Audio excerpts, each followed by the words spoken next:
Awesome. This is our uh, Week 4. week 4 of the Healthy Roots series. And we have our guest here, Dr. Crystal. And we're just going to continue based on what we've done before, those building blocks. So we'll take it from there and see how we can help you out. Awesome.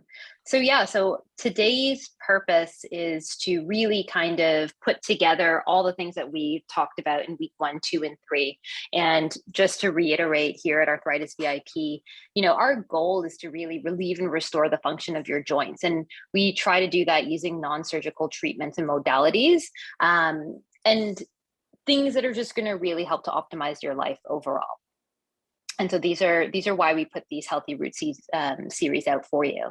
So Hippocrates came out many, many moons ago and said that all diseases begins in the gut. And as a naturopathic doctor, we tend to oftentimes see that common pathway that when a person comes in with, arthritis, or a person comes in with asthma, oftentimes when you look at their case, the common denominator is that there is some sort of dysfunction happening at the digestive level. And today we're going to kind of put the pieces together to really show you how that can come to be. Right. Just to add to this point, most of the stuff we're going to talk about, it's not that you've never heard about it before. It's just kind of putting it together where you can take it as an action plan. What can you do at home? Yeah, I mean, look at that coat. It's been over, 4,000 or 5,000 years old, and it still stands true. So, yeah, you might say if we fix our food, we're going to fix a lot of things. That sounds simple and easy. But the question is, do we implement what we know? It's not about knowing what we know, it's implementing what we know. 100%. And so modern science has shown that in the human body, we actually have 39 trillion cells that are microbial, which basically means they don't belong as human cells. And we have 30 trillion cells that are human. And so in reality, we really are more microbial than we are human. And it's really important that we sort of think that way, because when we talk about the gut microbiome, we're talking about the connection from your mouth all the way down to your anus and everything in between. And that hosts different microorganisms that can either make us feel really good and contribute to our health, or that they can really contribute to inflammation and make us feel unwell. So for today, we're going to review about the gut microbiome. And this slide, I like to call this the Dr. Mark slide because he does such a good job of describing it. So I'll let him go ahead on this point. So I usually look at the gut function as like a coral reef. There is a symbiosis between the anemones that we see and the clownfish, and that's basically what we see with the villi in the gut and all the bacteria around it, which is those clownfish and so forth. So they need both each other to have a healthy gut, and you can't compromise one or the other. Definitely. And if you can actually pay attention to the picture, you'll see that those finger-like projections that are hanging out there that have blood vessels, that have different types of cells that allow it to function as effectively as it can. Remember what it looks like, because when we talk about leaky gut moving forward later on in the slides, it'll make more sense to you. So the gut microbiome plays a role in your digestion, your state of your mental health, hormonal regulation, immune function, and inflammation. And this was some of the key concepts that we were talking about in week 1. So we'll review that really quickly right now. So primarily, when you think of the gut microbiome, we think of digestion. And we know that it aids in the creation of many vitamins, specifically your B vitamins and vitamin K. And we also know that it really helps with regards to the absorption of our nutrients. And people know that when digestion is off, so something as simple as a stressful event, so getting an email from somebody that you weren't anticipating to get, and it was, news you weren't hoping for. Oftentimes people will report, well, I felt like my butterflies in my stomach, or my digestive system seized up. And so a lot of things can impact your digestion overall, which by default can change the way how you absorb things, or how you're able to create vitamins appropriately. Now, when we move on to the mental health piece, we know that the gut microbiome, or the bacteria that's in the gut microbiome, can manufacture or create up to 95% of the body's supply of serotonin. So that's our happy hormone. You know, for many years, decades, we thought that serotonin was predominantly resided in the brain, but we now know that it's actually in the digestive tract. We are also starting to find out that there are some gut bacteria that can produce GABA, and GABA is a neurotransmitter that helps us to feel quite calm and grounded. Or good. Just to add to this point, that's when we oftenly see chronic pain patient, arthritis patient that take narcotics or take NSAIDs. Basically, they become constipated, irritable in terms of their bowel function.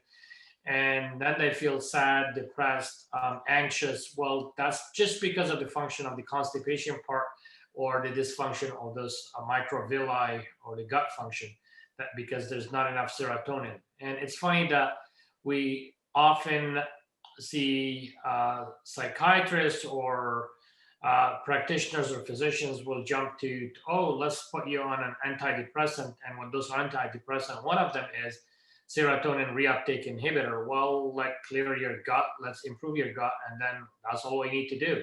Rather than taking another medication, you can literally work at it from the root part of it, which is your gut. If we clean your gut, help your gut improve the function, we don't need a lot of medication. Sleeping medication, anxiety medication, depression medication, and even stool softeners and so forth. So literally cleaning your gut, you can get rid of 4 or 5 different medications. I agree 100%. And there's been some research to show as well that if you take something like Tylenol or Advil, and you only take one dose, it can actually change the microbial makeup in your digestive tract for up to 24 hours. So again, to the piece that you were mentioning, Mark, with regards to somebody's in chronic pain due to arthritis, you know, they sometimes think, well, you know, taking an extra Tylenol here and there, you know, won't make a difference. And to be fair, I don't want anyone walking around in the world feeling in pain, but it does have a negative impact on the digestive system. So it is something to be mindful of. And like you said earlier, simple things that we can do, which we'll talk about today, of how you can support your gut microbiome so that you can have the healthy optimal amounts of serotonin and GABA. Now, with regards to our hormones, we know for a fact that the regulation and the metabolism of things like estrogen play a big role in the gut microbiome. And we're now starting to learn that melatonin, which is a hormone that helps to regulate our circadian rhythm and is even quite antioxidant in nature, is produced in the gut. And most recently, there is some information showing that it can support, when there are healthy levels of good bacteria in your digestive tract, it can support your thyroid. And we know that your thyroid is an organ that's responsible for your metabolism. So it is something that we do need to be mindful of. Now, the most interesting thing, and I think this is why a lot of research has gone into the gut microbiome, is that we are learning, and that we know for a fact now, that 70 to 80% of your immune system resides in your gut.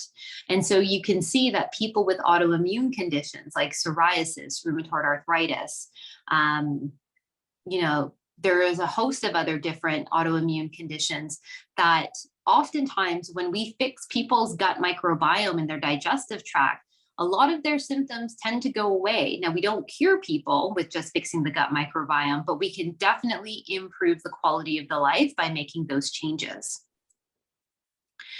And that immune system function really plays a tight role into the inflammation piece. So in the picture that Dr. Mark was talking about before with regards to the leaky gut, so those microvilli are those finger-like projections, and they are tightly wound together so that when you eat something and it's been digested and it's moving through the small intestine, moving through the large intestine, your body basically can take that and suck up, you can think, any nutrition that it needs, and then the rest goes to the large intestine or the colon to be pooped out.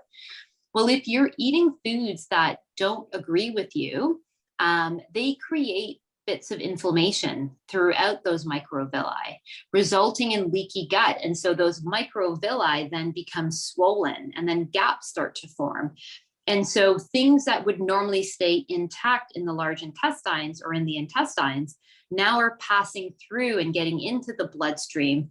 And we sometimes, for lack of, to make things very simple, we would say that those quote unquote toxins will start to sit in different joint spaces. So the knees, the ankles, the fingers. And so when things are in places where they shouldn't be, that is where your body will react and create an inflammatory cascade to get rid of it. And this is what can make arthritis or other conditions like that feel quite painful for you, because there's inflammation in the joint that's taking place there.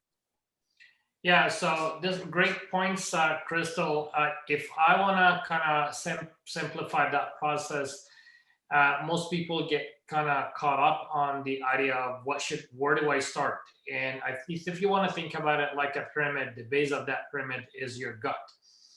And then the second part will be your inflammation. The third part will be your immune system.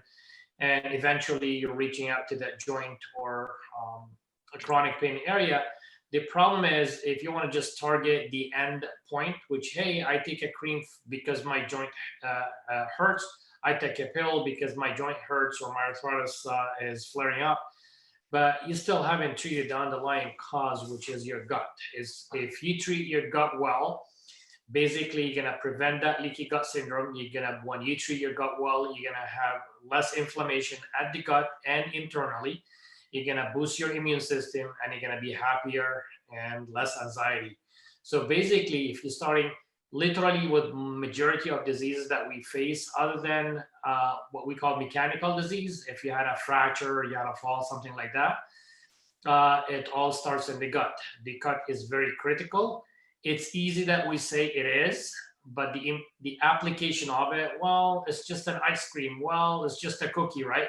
That's when it starts getting a little bit dicey, where you think about what I put in my body is very critical to the end result of that joint, neck, back, whatever that is. Yeah, 100%. And if you actually move to the next slide, you'll see that your speed of healing is connected to the health of your gut. So if you, for example, are going to see Dr. Mark to get your PRP injections done, and you're not doing these foundational things that we're talking about, you know, you're going to feel good for a little bit, but you're going to notice that that pain, inflammation is going to come right back. And the point that we're trying to, exactly what Dr. Mark is saying is that when you have that foundation set up, everything else just jumps off and just gets better. And, you know, it's important that if you're spending the time and the money to get the injections, you need to be thinking about that gut health piece.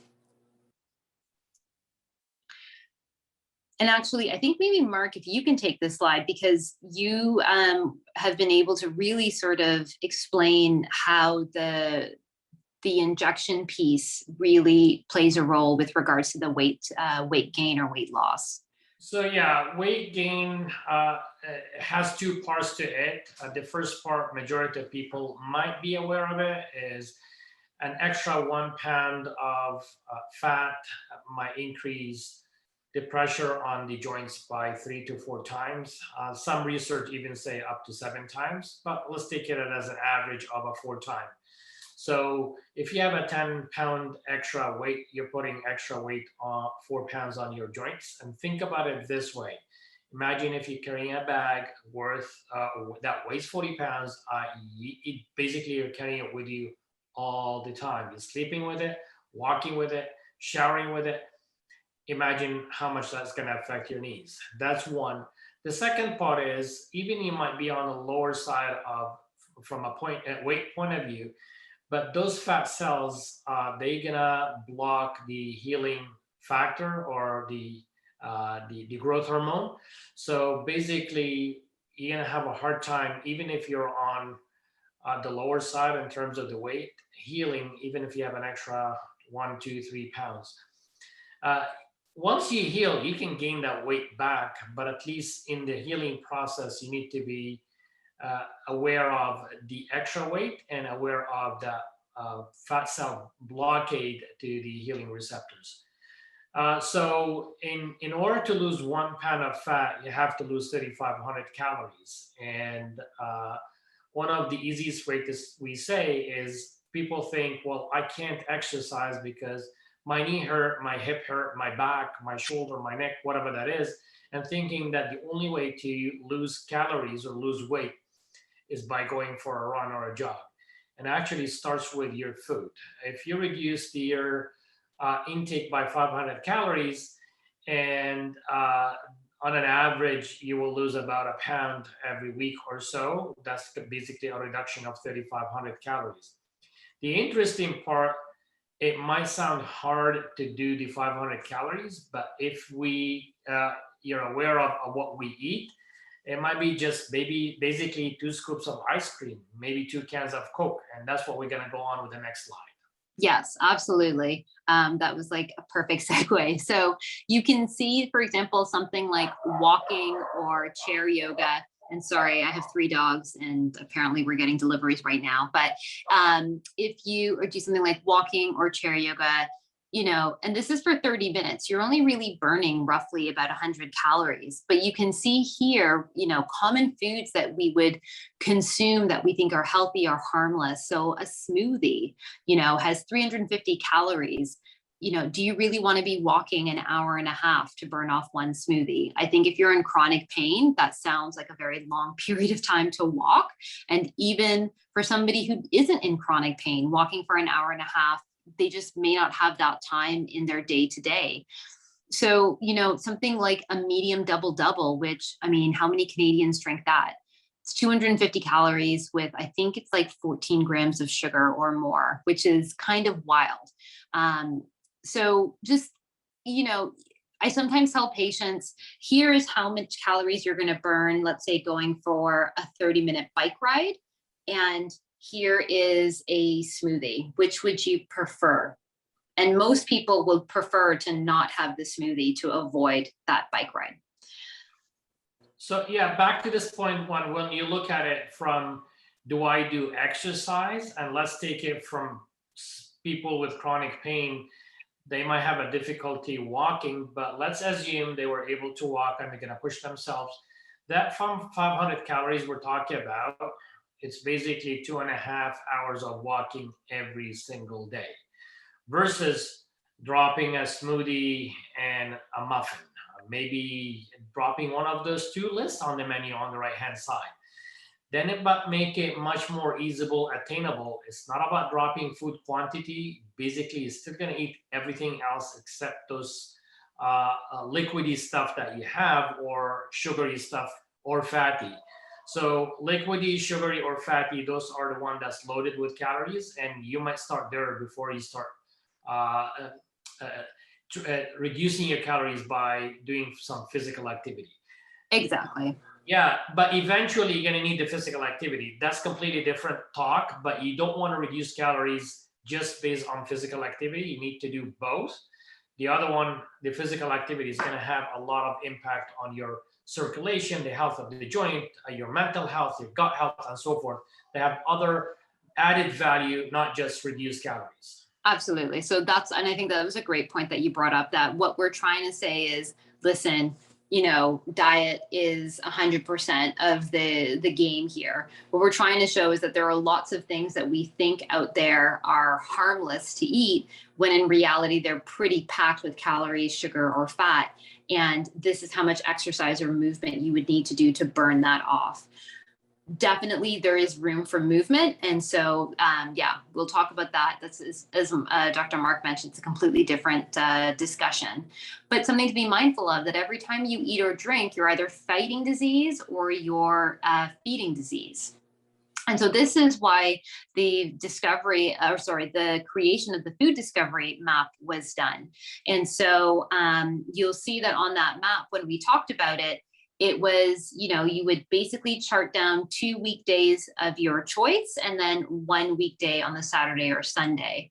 So I believe we have somebody who's completed it, who, if they're willing to share their insights on what that was like for them. Okay, let's. Sure.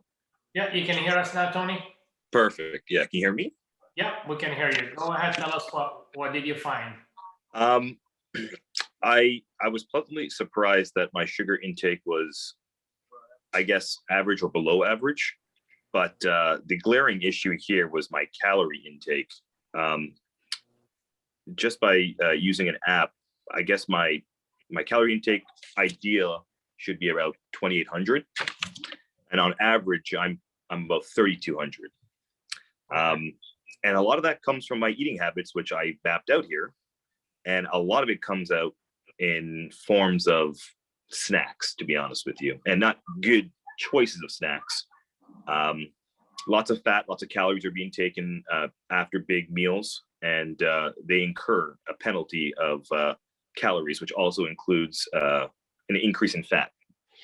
Okay. So while I'm happy with the protein that I'm bringing in, I'd never considered one's fat or sugar intake, or calories for that matter, until I did this map, to be honest with you.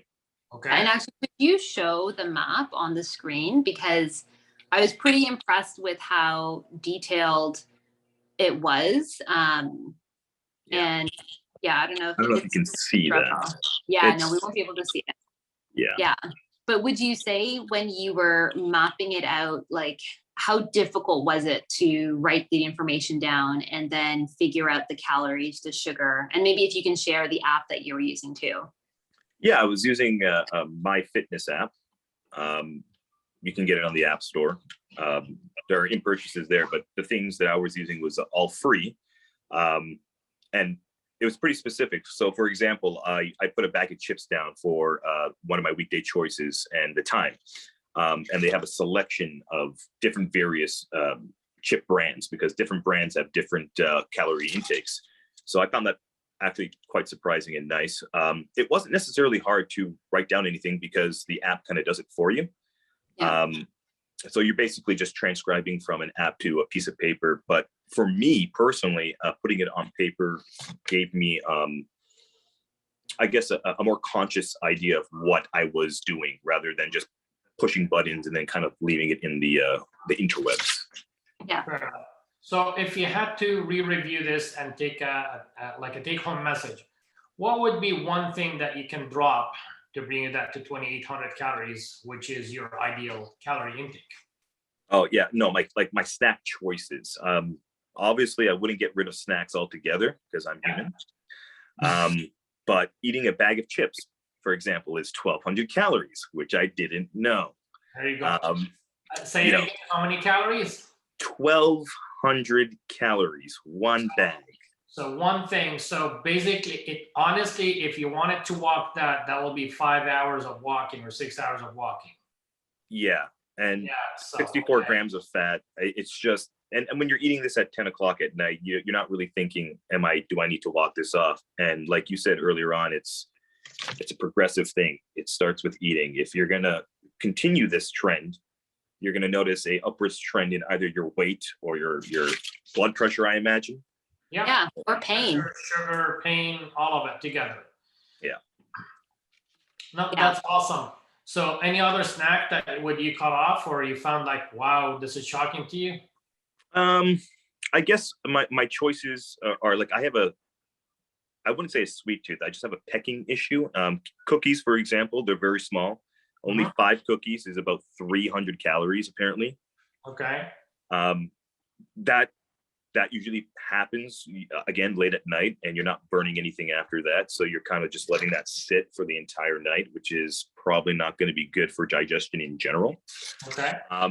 I guess my other choices would probably be breakfast. Maybe I don't need to have that extra slice of pastry, especially if I already have I already have 2 hard-boiled eggs every day with some rye toast.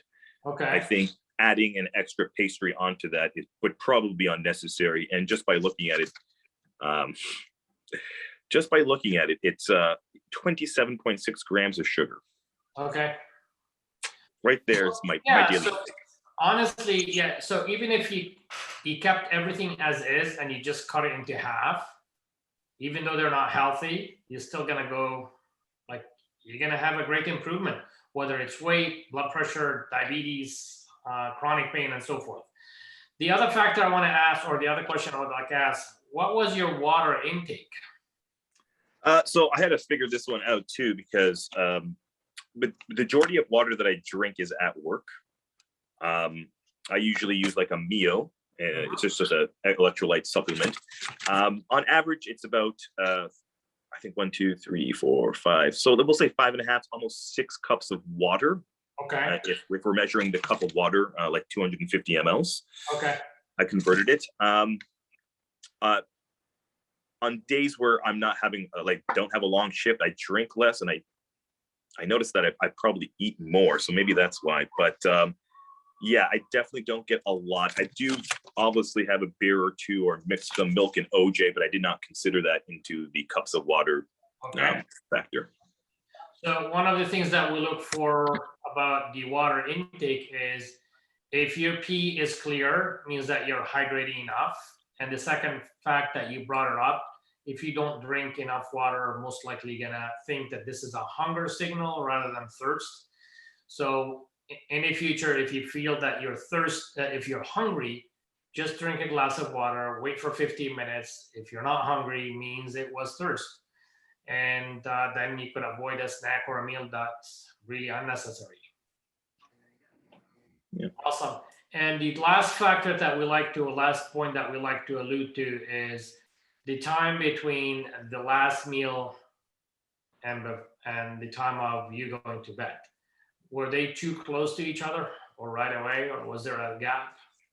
Well, my snacking continues throughout the night, apparently, judging by my map here. And what I've noticed is that if I do snack, and the snacking time is usually 10 p.m. to 12 p.m., the snacking prolongs the attempt for me to go to bed. Therefore, I start to notice that I get less sleep. And because of that, I become a little bit more, I don't want to say groggy, but I would probably say a little bit agitated when I wake up, because I went to bed feeling full, couldn't sleep properly, and now I don't have enough sleep to basically be as productive as I want to the next day. So there's almost a domino effect. I see. So in general, we like as an advice is do not eat 2 hours before you go to bed. That way your insulin spike the insulin will go low, and now the growth hormone goes up and everything is settling you for you to go to bed and sleep. So you get the best quality sleep when you don't eat. So 3 points we can hit on this. It's easy to reduce calories and less reduce inflammation or weight loss, whatever that is. And it's usually the snacks or the junks that we eat. And as you've noticed, we don't have to eliminate all of them. It's basically, if we drop them into half, we can achieve that 500 calories reduction. The second one, drink enough water to pee clear, and make sure that you drink water to suppress hunger first. If you feel thirsty, and it's usually you're dehydrated. You try to drink water around the clock. Literally, when you feel thirsty, means you got to a degree of dehydration, and now the body is confusing thirst with hunger, and all you just get the mixed messages. So if you drink every 2 hours or so, 3 hours, you drink a cup of water, you're always hydrating, and that way you don't feel hungry.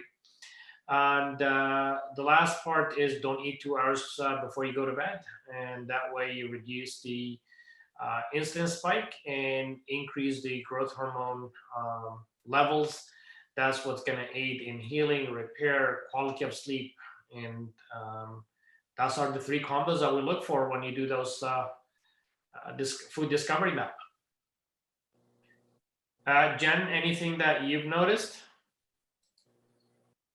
No? Sorry, wrong button. No, Yeah. not really. Honestly, I haven't. I've noticed that I don't like arugula. I've noticed like I've tried some different things that were in the recommendations for different vegetables to eat, but aside from that, I haven't noticed any necessary difference. Well, for me, knowing you really don't eat much, so it's the other way around. And if you do eat, you kind of more of binge eating. And I bet you're not even hitting your calories. It's the other way around. And you're trying to, and your sleep is compromised. So basically, yeah, again, if you can focus on those 2 parts, eat enough calories throughout the day. And the easiest way to look at it is your weight in pounds times 13 times 13 will be your maintenance. And that's what you're aiming for. And try to get between 6 to 8 hours of sleep, ideally between 10 p.m. and 6 a.m. That's where the peak of that growth hormone is. But Jen, I'm curious, which vegetables did you manage to try that you maybe didn't try from before? Arugula and shiitake mushrooms. Amazing, girlfriend. I've tried to. I can't find broccolini anywhere. It's stuck in my head, and okra is also stuck in my head. So when I'm out of the grocery store, I'm actually looking for those. But Love it. I've tried, and I'm gonna keep trying. But we'll That's see. great. Yeah, no, I'm really proud of you for trying those different vegetables. And also don't forget to look in the frozen section, because especially for okra, they'll sell it frozen for like 99 cents a pack. So don't be afraid to look into the freezer section. But I'm really proud of you for trying something new that you maybe don't necessarily get into your diet on a daily basis. And your body is probably thanking you for this new information it's getting. Thank you. Yeah. Jen, about would you recommend any ways to like eat the arugula? It has a pretty strong flavor. 100% it has a strong flavor. So what I actually do, I literally had it today for dinner. I put a big handful bunch at the bottom of my bowl, and I put cooked pasta on top. And then I put my pasta dressing over top of that. And then I just mix it all together and I eat that. Another way is if I'm having pizza, I'll have, because even though I'm a naturopathic doctor, I love my pizza, and I will put like 2 honkin' bits of arugula on the pizza and drizzle it with olive oil. And that's another sneaky way to get into it. You can make a standard salad with it as well, but those are the 2 kind of easiest ways that I get it into my diet. And over time, your palates will get used to it.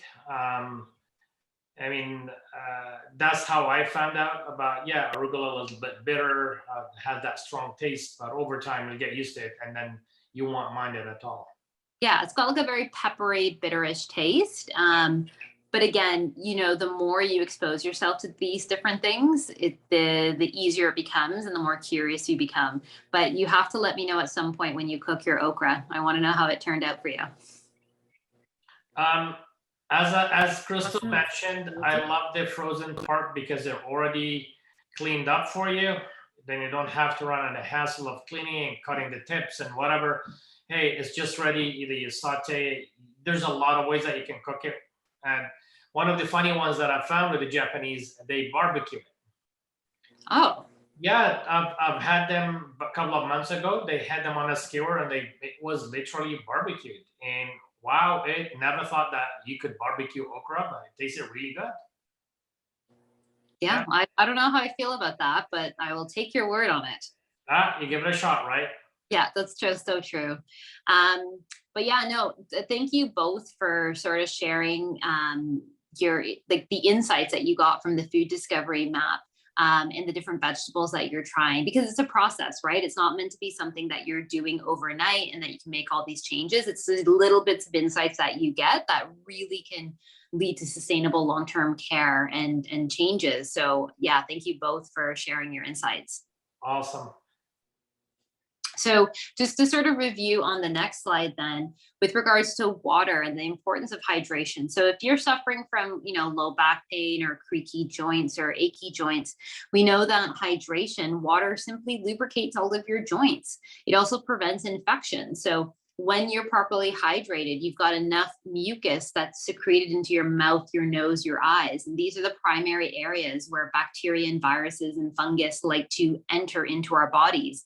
And if that area is kept nice and well and moist, then it's very difficult for those things to get into our body. Being properly hydrated also helps to deliver nutrients to our cells, and it keeps our minds sharp. So you'll notice that when you're feeling quite dehydrated, you might feel a bit foggy minded or somewhat lethargic. And it can sometimes be simply rectified by drinking enough water. So, oftentimes the question becomes, well, how much water do I consume? And on the next slide, we say, essentially, you want to drink enough water that your urine is a pale, clear yellow.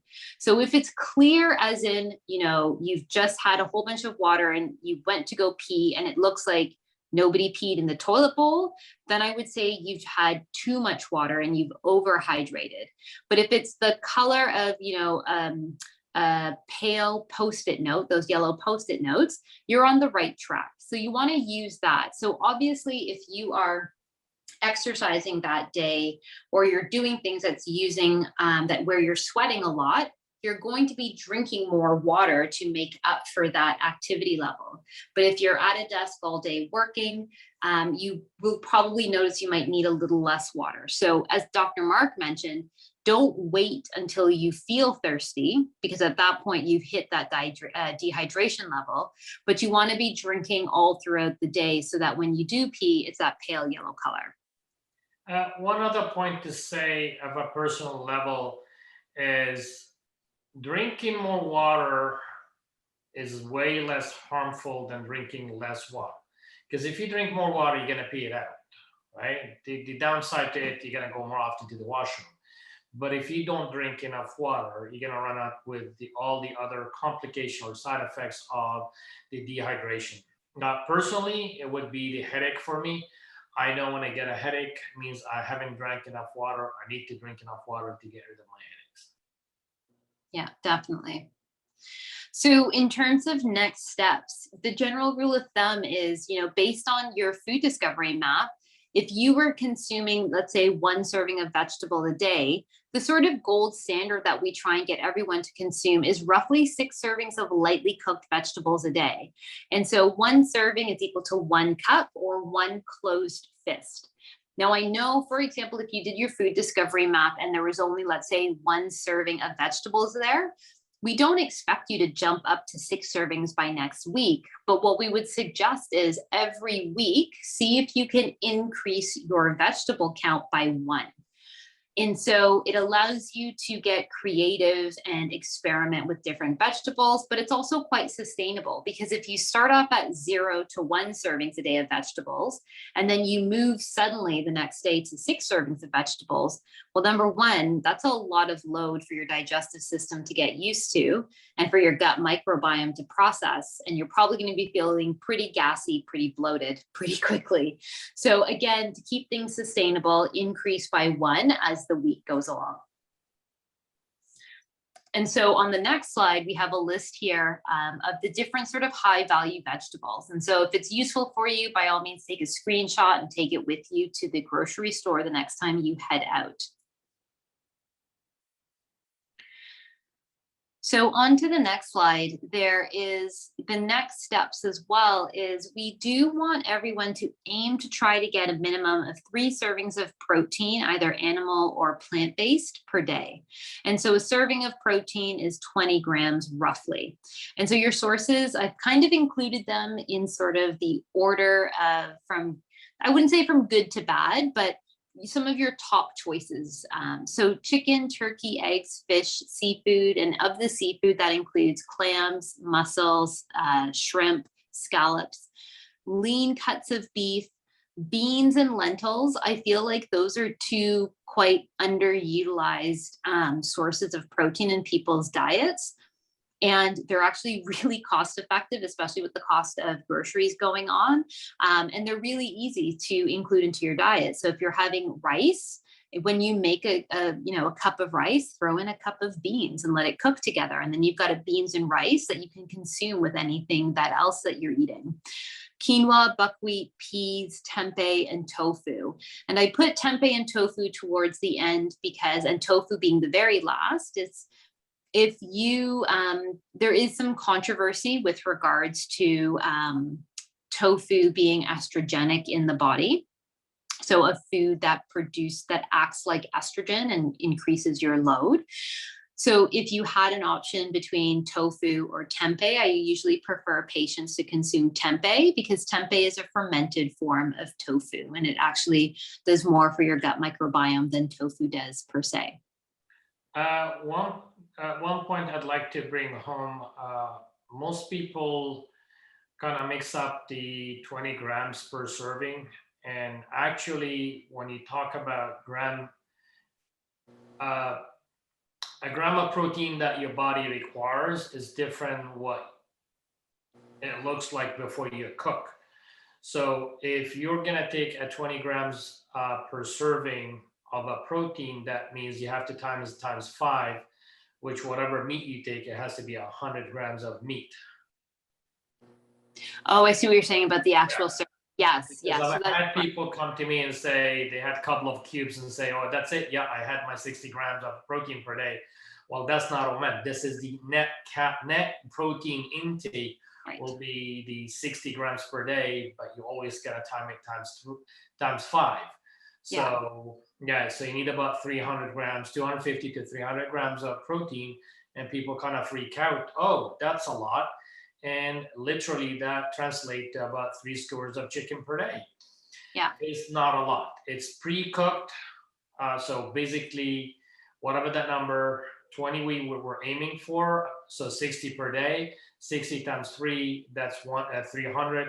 Sorry, 60 times 5, that's 300. And basically, that's all you need per day. That will be about 3 skewers or 4 skewers of chicken.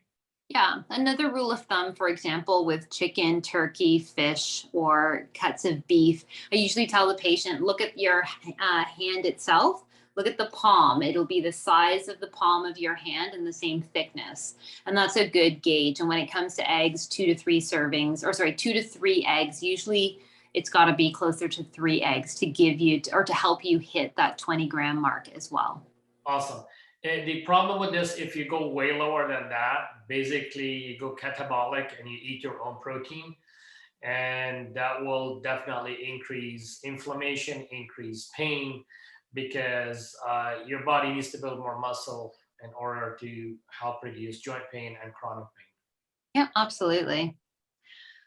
So another thing that you can do right off the bat to help reduce inflammation and reduce pain in the body is avoiding deep fried foods, and specifically the pro-inflammatory oils. So you'll see on that list there, the pro-inflammatory oils. And so oftentimes I'm left with the question of, well, what oils are safe? And so the rule of thumb is that if you are frying or doing high heat cooking, things like grass-fed butter, ghee, are great options. Avocado oil, coconut oil are also good options. And if you are doing a very light saute or having it with salad, olive oil is another fantastic option. But generally speaking, the oils that are listed here on the slides are actually very pro-inflammatory, and they are sneakily in so many processed foods. So if you start buying anything that's in a package and you read the ingredients, you'll see oftentimes a lot of these oils. And so we do ask, if you can, to minimize that, because that's definitely going to contribute to your pain scale levels. Now, Dr. Mark had alluded to this earlier with regards to drinking your calories. So you can see here that by having that medium double coffee from Tim Hortons, that's roughly 250 calories and 14 grams of sugar. Something like a glass of wine is about 200 calories and can be anywhere from 5 to 20 grams of sugar. So a lot of these common things that we consume are not only high calorie, but also high sugar. And Anthony, what you kind of figured out on your own was, a bag of chips in this case. If you could just maybe eat half of that or spread it out over the course of the week, would have a way better impact for your health than consuming it all at once. And I'll bet you it's gonna taste better because you have that restriction part. Because the last half of that bag is just you're eating it, but you're not enjoying it. It's just basically you're pushing it in. I've been there, I tried it, and so that moderation, it's really nice. Yeah, I like that sweet taste or salty taste, whatever. Couple of bites here and there, and kind of satisfy your palate, and yeah, then you look forward to it the following day. Yeah, definitely. So with regards to the VIP method, we had talked about on the previous weeks things like the bitters, the probiotics, and here we are going to talk about the curcumavale. So curcumavale is essentially the extract coming from turmeric, and it's paired with phospholipids are essentially a fatty base. to allow for increased absorption. And it's got full body anti-inflammatory actions. It helps to keep your blood sugar levels steady. And it's one of the things that I love to sort of immediately ease somebody's joint pain and stiffness. So I like to think of curcumin veil as, you know, should I ever be so bold to say, I find it equivalent to Advil or Tylenol without the negative impacts of the microbiome. I don't know if Dr. Mark has anything to say to counter that, but that's just clinically how I've used it and how I've seen it being used as well. Totally. And the caution and side effects of, not side effects, the caution, could it give you a burning stomach? Yes, absolutely. You're gonna burn your stomach, so you gotta have it with food. It's the only downside to it is not gonna kill your gut microbiome. You're not gonna have the GI bleed from it. So if you're gonna have to take an anti-inflammatory, at least this one is natural. And Yes, 100%. almost the same price, believe it or not.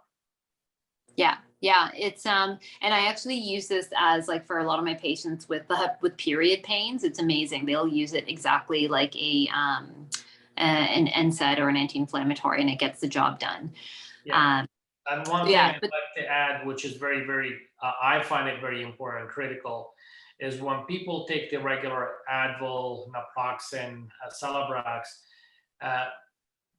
majority of those come in a tablet format, and that tablet, when you eat it and have it all the time, it falls in the same area of the stomach all the time.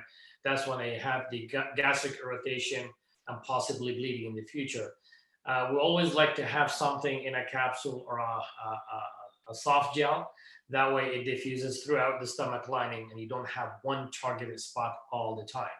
So even if you had to take the Advil, preferably you take the Advil capsules or the liquid gel rather than the regular Advil. But in terms of Celebrex, endomethacin, all the other anti-inflammatory, they only come in a capsule, in a tablet form, not a capsule form. Yeah, that's actually excellent information. I never really considered the tablet and it landing in the same spot, which makes sense because the increased risk for the gastric bleeds. It's actually a really great tip. But as you mentioned earlier before, with regards to curcumin veil, to avoid that heartburny effect, you do have to take this with a meal. So either take it at the very beginning and then eat, or you take it in the middle of the meal, but try not to do it at the very end of the meal. Yeah. Yeah. So, you know, after all of this information that we've essentially summarized for you for the past 3 to 4 weeks, we want you to know that improving your life doesn't have to be about changing absolutely everything. It's really about making those changes that count. And so, you know, you have the information here for you. And, you know, take the thing that resonates the most with you and focus on being really good at that instead of trying to change everything all at once. Absolutely. It's just you get overwhelmed. And one of the easiest analogy that I like to tell people is, imagine if you're a parent and you're looking at your 1-year-old child and you put that list, or that child looks at what parents can do. Oh, they can go upstairs, downstairs, they can bike, they can run, they can do all that kind of stuff. Well, I can't, and they get overwhelmed and give up. Well, those kids just gonna do one baby step at a time, and within the next couple of years, yeah, they can go upstairs, downstairs, they can bike, they can run, they can jog, they can do all that kind of stuff. It takes time.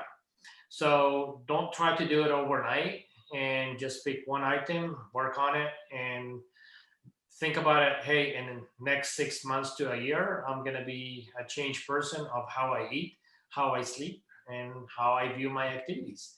And that will have an impact on you, on your family members, and everybody you know around you.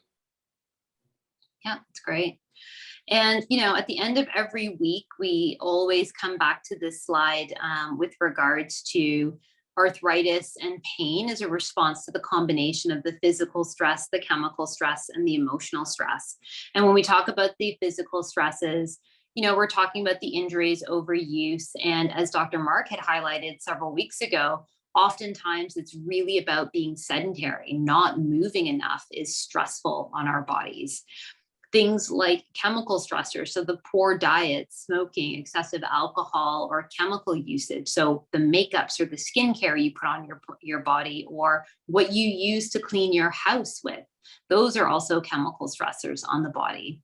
And then lastly, the emotional piece. You know, not sleeping very well can, as you had mentioned earlier on, Anthony, you know, if you are eating late or eating too close to bedtime, you're feeling agitated going into bed and you're not getting a great quality of sleep. And you can see that domino effect affecting your daily, on your daily basis. Emotional stressors also include relationships and the social media and the news that exists and being isolated. And so we're hoping that by us highlighting and showing you those connections, that you can start to think outside of what you're already doing to really optimize your health. So yeah, so that's the end of our presentation for week 4. If there's any questions, we'd love to answer them. But if not, we really thank you for spending your time with us tonight. Any questions, Anthony? No? Would it change? What would you do? You know what? I think, like you said, it's all about baby steps. And I'm just recollecting of how I've changed my eating habits in about a year and a half. And it wasn't all at once, like you said. It's doing smaller things. And I'm noticed I'm at a point in my life now where I'm down to the proper weight that I want to be at, but I need to harness all the energy possible without basically having my body at a deficit of energy. And that's basically comes down to you are what you eat. Yes. And that's, I'm learning that now. I might add one part to it, which is really hard and sad to say, and it's who you associate yourself with. You cannot have the perfect eating plan if you have people who will drag you out of it. So Yeah, that's definitely agree. You have to have people that will motivate you, or you can imitate what you do, or you do what they do as well. So both, all of you guys are on the same page. And that's what, honestly, the last maybe decade or so, that I had to change 2 or 3 circles of friends, because all what they enjoy was, let's gonna go out to and have some wings and have a beer. Yeah, but I know that was killing me. And I can't be that odd duck that say, oh, I'm not gonna have that. And so I was looking like the preacher, and you know what? I can leave the group, they can do whatever they want. But that's how I can kind of harness my health. Yeah. Awesome. Well, thank you everybody for joining today. And this will be recorded, and you'll have the chance to review it later. And if you have any question, you can always email us or text us at Arthritis VIP phone number. Take care, everybody. Take care. Bye. Bye.